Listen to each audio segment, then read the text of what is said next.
성경의 기록이지만 매우 감동적인 그런 말씀이 아닐 수가 없습니다. 그 현장을 직접 목도한 사람들은 얼마나 놀랐을까, 얼마나 감동했을까. 세상에 이런 일이 있을 수 있는가, 아마 크게 은혜를 받았을 것입니다. 우리는 오늘 이 말씀을 통해서 특히 이런 놀라운 하나님의 역사를 이루는 데는 하나님은 우리의 믿음도 사용하신다, 우리의 믿음도 사용하신다는 것을 알 수 있습니다. 또 하나님의 일에는 하나님이 하실 일이 있고 우리가 할 일도 있다. 예컨대 오늘 본문에 보면은 예수님은 그 나사로가 장사된 무덤 앞에 가서 그들에게 뭐라고 말합니까? 무리들을 향해서 돌을 옮겨 놓으라 말하고 있습니다. 무덤에 돌을 옮기라는 것입니다. 이게 무슨 말이냐면은 유대 장례식은 우리와 좀 다릅니다. 그래서 저들은 그 석회석으로 된 그 굴을 파고, 그리고는 앞에 큰 돌을 둥글게 따듬어 가지고 이렇게 밀치면은 닫히고 또다시 밀치면 열리는 그런 형태로 되어 있기 때문에, 그래서 돌을 옮겨 놓으라 말씀하셨습니다. 그때 마르다가 말합니다. 주여, 죽은 지가 나흘이 되었음에 벌써 냄새가 납니다. 그렇죠, 뭐 나흘이 되었으니까 냄새 나죠. 더군다나 중동 지방이 날씨가 많이 뜨겁기 때문에 빨리 부패를 합니다. 그래서 말씀에 순종해 가지고 돌문을 옮겨 놓았고, 그때 이제 우리 예수님이 역사를 하시는데, 먼저 하나님 앞에 기도를 합니다. 아버지여, 내 말을 들으신 것을 감사하나이다. 항상 내 말을 들으시는 줄 내가 알았나이다. 이제 비옵는 것은 무리를 위함이니 곧 아버지께 나를 보내신 것을 그들로 믿게 하려 함이니이다. 예수가 하나님 보내신 아들이요, 그가 우리의 죄와 죽음 문제 해결할 수 있는 구원자로 믿게 하기 위함입니다. 그래 기도를 하고 큰 소리로 나사로야 나오라. 살아있는 평상시 친구 나사로를 부르듯이 나사로야 나오라고 할 때 그 죽었던 자가 배로 동인 채로 강시처럼 뛰어서 나왔다는 것 아닙니까? 그래 여기서 우리가 한 가지 기억할 수 있는 것은 예수님은 죽은 자도 살리시는데, 그러면 돌문 여는 것은 뭐 어림도 없죠. 그러나 그 돌문을 여는 것은 우리를 통해서 열어라 이 말이에요. 예수님을 믿지 못한다면은, 또 예수님을 신뢰하지 않는다면은 그 장사한 돌문을 옮길 수가 없을 것입니다. 예수님에 대한 믿음, 그 말씀에 또한 믿음을 가지고 순종을 하는 거죠. 그건 큰 일이 아닙니다. 그리고는 죽은 자를 살리시는 것은 전능하신 하나님께서 하시는 것을 알 수가 있습니다. 자, 그런 차원에서 이제 우리가 요한복음 11장에 나온 이 전체적인 사건을 한번 다시 재구성을 해봅니다. 베단이라는 동네에 있습니다. 베단이. 예루살렘에서 거리가 한 오리쯤 된다고 했으니까 오리 같으면은 2km, 아주 가까운 거리입니다. 그 베다니에, 베다니 왜 베다니냐? 그 달동네이기 때문에 이름이 베다니인 것입니다. 베다니라고 하는 것은 벳 하면은 집이거든. 벳엘 할 때 하나님의 집이라고 하는 것처럼 베다니 하면은 고난의 집이라는 그런 뜻이 있습니다. 왜냐하면 거기 고난당한 사람들이, 슬픔당한 사람들이 달동네가 되어가지고 거기에 모여 사는 동네이기 때문에 그렇습니다.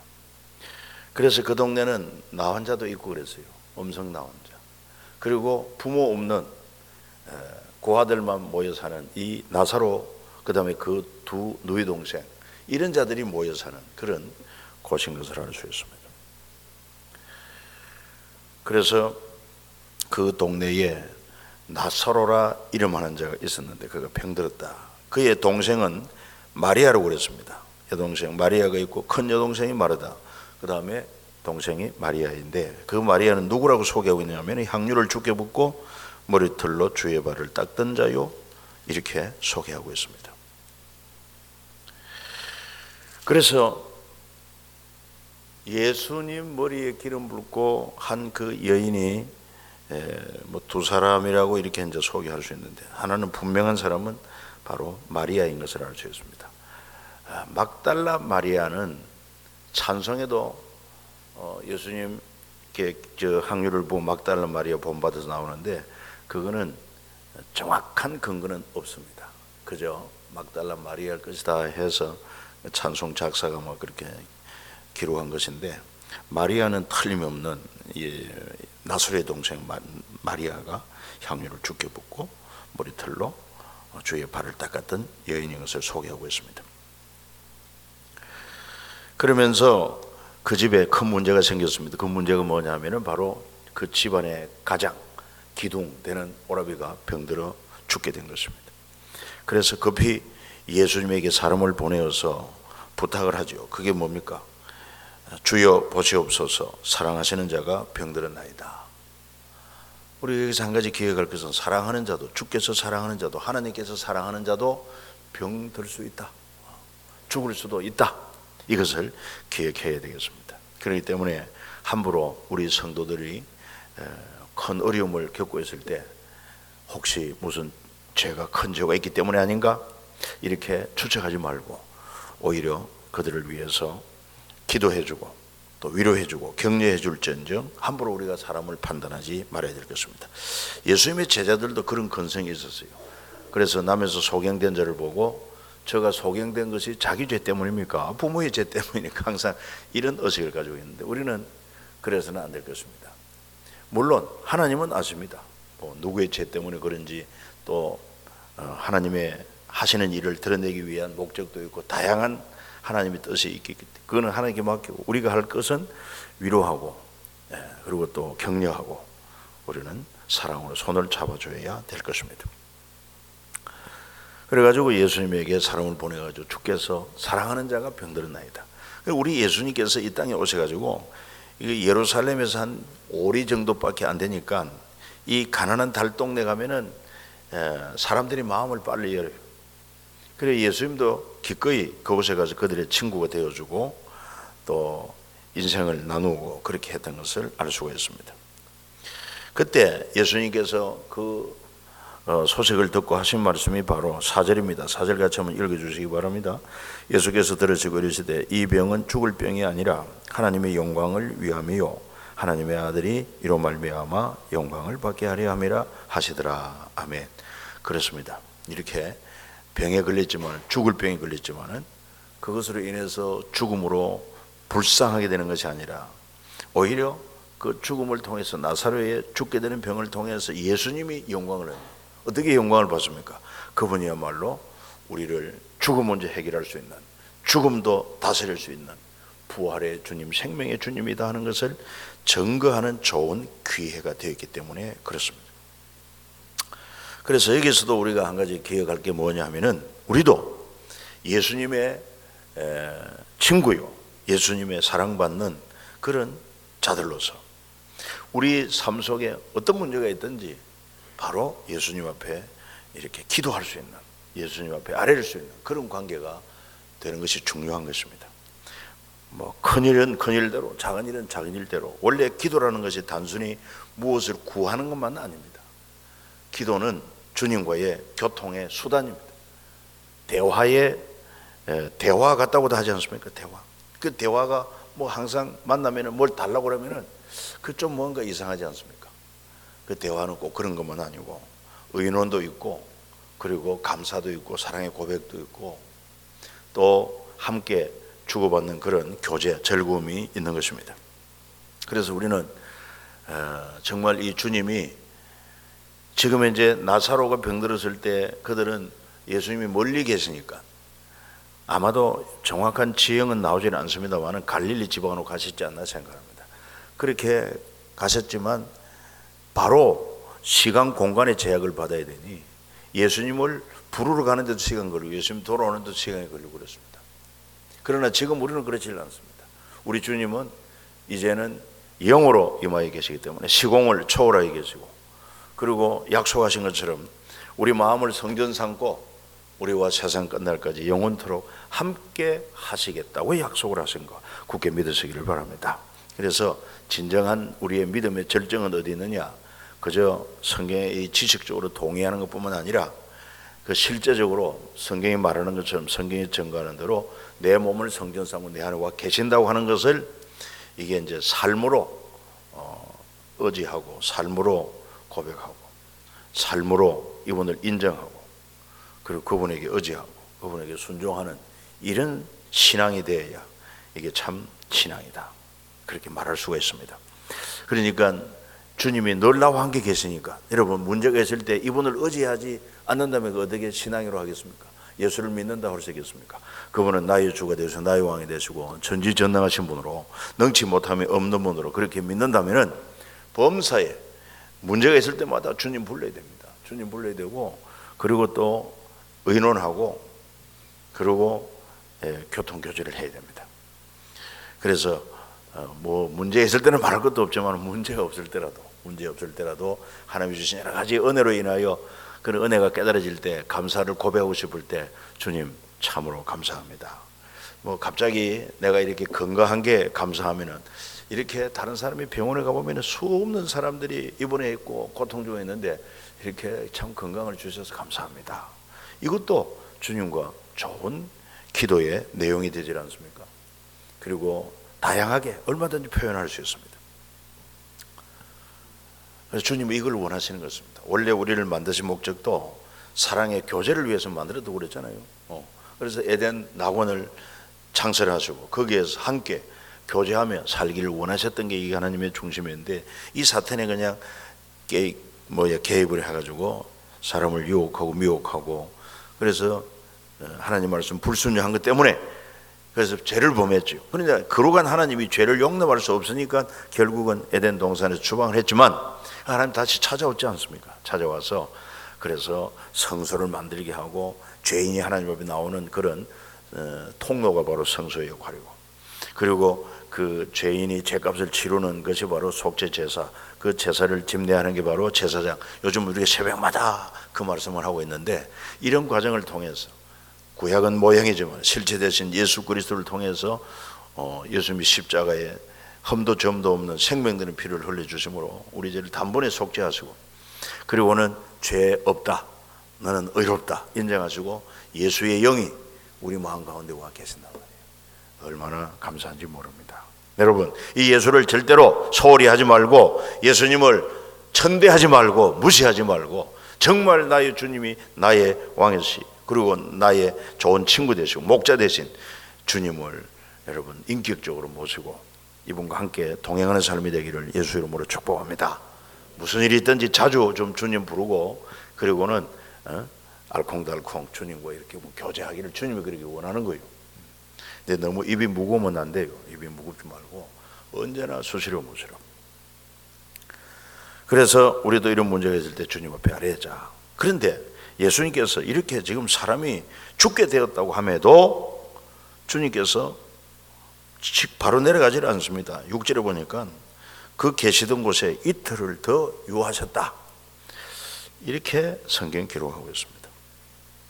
그리고는 제자들에게 말씀하십니다. 우리 다시 유대로 가자. 나사로가 잠들었다. 그러나 내가 깨우러 가노라. 11절에 그렇게 기록되어 있습니다.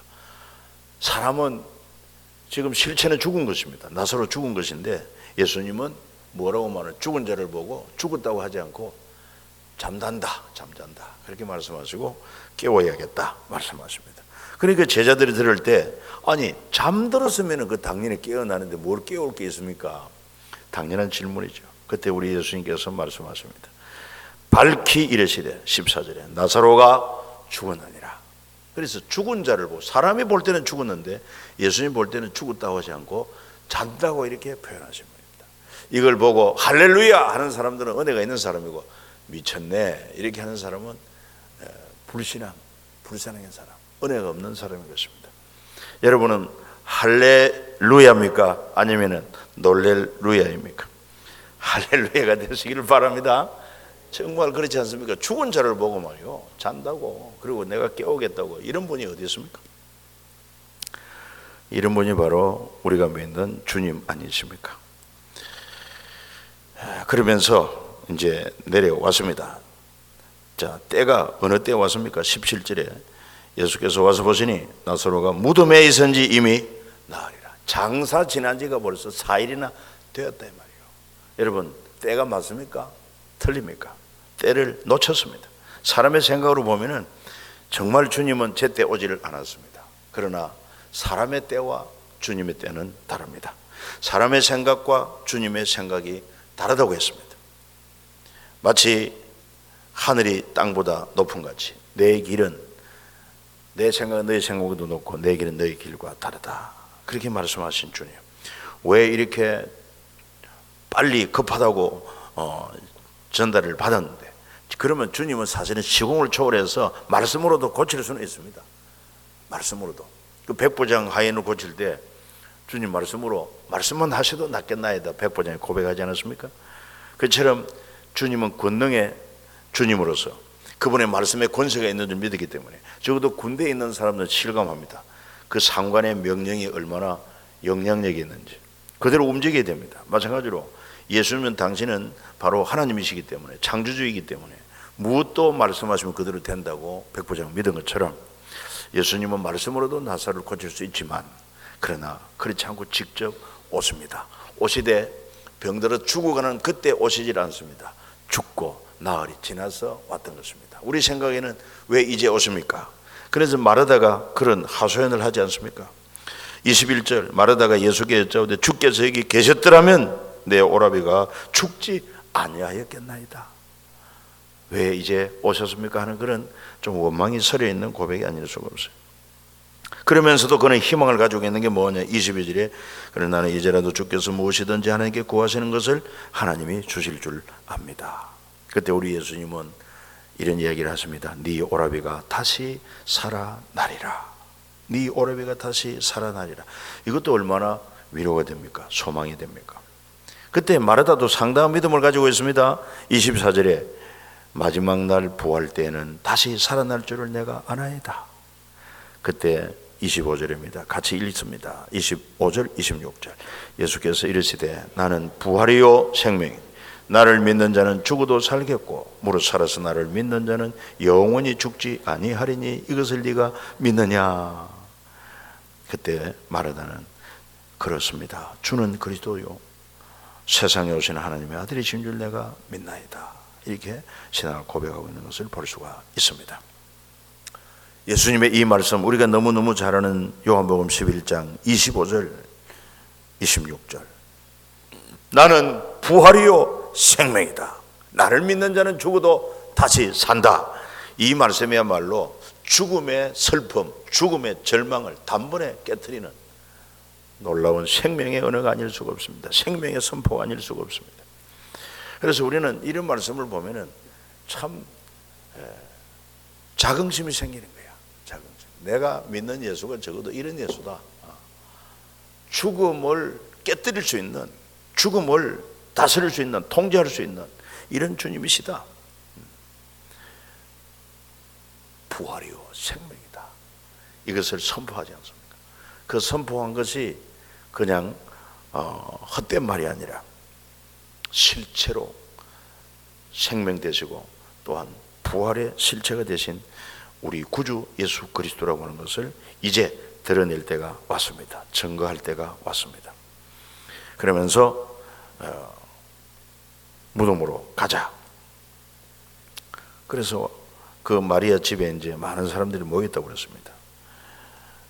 그리고 또 33절에 가서 보면 예수께서 그가 우는 것과 함께 온 유대인들이 우는 것을 보시고 심령의 비통이 여기고 불쌍히 여기서 이르시되 그를 어디 두었느냐 이르되 주여 와서 보옵소서 하니 예수께서 눈물을 흘리시더라.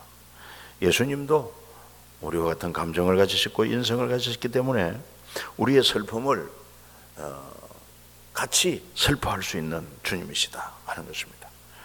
사실 주님은 뭐 이미 열쇠를 가지고 있습니다. 생명의 열쇠를 가지고 있어서 울 필요가 없는데 우리와 같이 공감하는 것이요. 만약에 우리는 슬퍼서 막 우는데 예수님 혼자서 싱글벙글 하면은 이것 좀 같이 공감하기가 어렵지 않겠습니까? 그리고 우리도 이런 자세가 필요해요. 눈높이를 맞출 필요가 있습니다. 믿음 있는 사람들은 믿음 없는 사람들이 막 걱정하고 할 때 그래 얼마나 걱정이 되겠나, 그래 얼마나 힘들겠나 이렇게 좀 그 입장에서 이해를 해주고 격려도 필요합니다. 그러나 결정적으로 이런 소망을 줄 필요가 있죠. 그래서 이제 39절 우리 읽은 것처럼 돌을 옮겨 놓으라. 그 마르다는 말하기를 죽은 지가 나흘이 되었으며 벌써 부패한 냄새가 납니다. 40절에 내 말이 네가 믿으면 하나님의 영광을 보리라 하지 아니하였느냐. 그리고는 하나님께 기도하고 그리고 나사로를 살리신 것을 기록한 내용인 것입니다. 여기서도 우리가 중요하게 붙들어야 될 메시지가 있는데 40절 예수께서 이르시되 내 말이 네가 믿으면 하나님의 영광을 보리라. 하나님의 말씀을 믿으면 하나님의 영광을 본다고 하는 것입니다. 왜냐하면 하나님 말씀은 진리이기 때문에 그렇습니다. 반드시 그대로 이루어지기 때문에 하나님이 책임지기 때문에 그렇다는 것입니다. 그래서 우리는 이 기록된 이 하나님 말씀이 참 얼마나 귀한 것인가. 그래서 금보다도 더 귀한, 정금보다 더 귀한 말씀이라고 이렇게 하지 않습니까? 여러분, 이 말씀이 생명인 줄 알고 이 말씀이 금보다 더 귀한 줄 알고 이 말씀을 사랑할 수 있기를 예수님 이름으로 축복합니다. 어떻게 하든 성경을 좀 읽어야 되지 않겠습니까? 여기에 보화가 가득하게 담겨 있음에도 불구하고 이 성경을 열어야, 그리고 읽어야, 들어야, 믿어야 이 내 소유로 삼을 수 있는데 여러분들이 성경을 읽지 않고서는 알 수가 없습니다. 그래서 하나님께서 이 성경을 우리에게 택한 사람을 통해서 그에게 성령의 감동을 주어서 기록하게 하심으로 이 하나님 말씀인데, 이 말씀을 기록한 중요한 목적이 뭐냐면 요한복음 20장에 나옵니다. 그 뒤에 보면 20장 31절 이런 나사로도 살리시고 이런 역사를 이루시고는 요한복음 20장 한번 찾아서 읽어주시기 바랍니다. 요한복음 20장 30절 31절 예수께서 제자들 앞에서 이 책에 기록되지 아니한 다른 표적도 많이 행하셨으나 오직 이것을 기록하면 너희로 예수께서 하나님의 아들 그리스도이심을 믿게 하려 하며 또 너희로 믿고 그 이름을 힘입어 생명을 얻게 하려 함이니라. 아멘. 이 성경의 말씀을 통해서 이렇게 예수를 구주로 믿고 그 예수를 구주로 믿음으로 영원한 생명을 얻게 하기 위해 이 말씀을 기록해 주었으니 영생은 무엇과 바꿀 수 없이 소중한 거 아니겠습니까? 그런 영생을 바로 이 성경에서 예수를 알게 되고 믿게 되고 그래서 영생을 소유하게 되니까 이 성경이 얼마나 귀합니까? 그리고 또한 이 말씀은 우리에게 교훈하고 책망하고 바르게 하고 의로 교육해서 하나님의 사람으로 온전하게 자라게 하십니다. 그리고는 모든 선한 일을 행할 능력도 구비하게 한다고 합니다. 이 말씀이 이렇게 귀한 거예요. 그런데 이 말씀이 이렇게 참 귀하다고 하는 것을 확신하고 이것을 날마다 내 거듭난 내 영, 내 속사람의 영적인 양식을 삼고 그래서 말씀에서 주님을 만나고 그분의 음성을 듣고 그리고 또 위로를 얻고 힘을 얻고 그리고 주의 말씀은 내 발의 등이요 가는 길에 환하게 비치는 빛입니다. 이런 믿음을 가지고 있는 사람은 진짜 복이 있는 사람인 것입니다. 두려움이 없고요, 부러움이 없어요. 여러분 아직도 예수 그리스도를 믿으면서도 막 부러운 대상이 있습니까? 참 부럽다. 예수 안 믿는데도 세상을 보고 그런 명예와 인기, 부를 가진 사람 보고 부러워합니까? 아닙니다. 이 실체를 알고 보면은 예수 믿지 않는 사람이에요. 아무리 이 삼성그룹같이 대기업을 이끌고 있는 총수를 할지라도 재벌이를 할지라도 우리는 그렇게 부러워할 것이 없다 말이에요. 세상 사람 날 부러워 아니하여도 나도 역시 세상 사람 부럽지 않네. 이런 고백이 우리 믿음의 선진들은 고백을 했습니다. 우리도 마찬가지입니다. 이 성경 말씀을 통해서 이렇게 놀라운 진리를 우리가 발견하고 소유하고 있다면 뭐 영생을 소유하고 있는데 무엇과 바꿀 수 있겠습니까? 그래서 요한복음 6장에 이미 우리가 보았습니다만 예수님이 나는 생명의 떡이고 영원히 목마르지 않는 생수다 그렇게 말씀했을 때 많은 무리들이 그냥 단순하게 육신의 떡을 먹고 육신의 음료를 마실 때는 참 희한하다, 놀랍다. 어떻게 떡 5개 물고기 2마리 가지고도 이렇게 수만 명이 먹고 마시게 할 수 있는가.